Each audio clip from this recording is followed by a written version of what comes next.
shutting down to only 3 lanes is not going to help anything. First at 5:30, a proposal to change the layout of the Clark Memorial Bridge is leaving drivers concerned. The plan currently under consideration, would convert the bridge from having 4 lanes to just 3. 2 would travel north into southern Indiana, and only 1 would travel south into Louisville. WLKY's Edward Smith talked with people who cross it every day and has more info on the state's plan. If you're driving into Louisville from southern Indiana, there could soon only be 1 lane on the Clark Memorial Bridge that takes you into the city.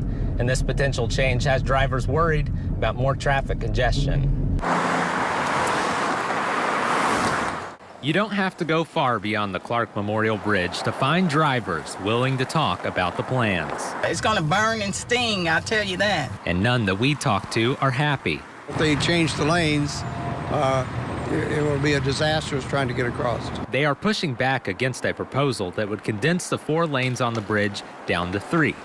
Under the proposal, 2 lanes would travel north into Jeffersonville and 1 would travel south to Louisville. This is part of a broader effort to reduce crashes and also improve traffic flow by creating wider travel lanes. KYTC says a 2024 analysis of the nearly 100-year-old bridge showed deterioration of steel beams and connections.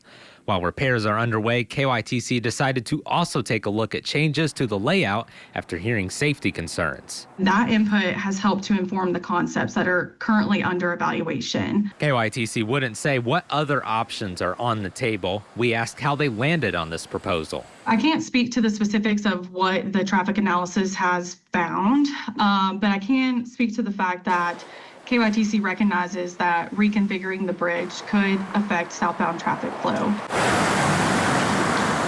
It's my favorite bridge, and it's free.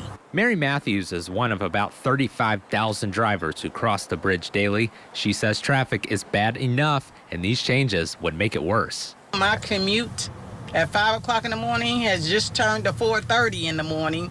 John Sowers says his travel time across the bridge can reach an hour. For him, reducing lanes is a bridge too far. We're not considering the daily commuters. That's quite obvious. In Louisville, Edward Smith, WLKY.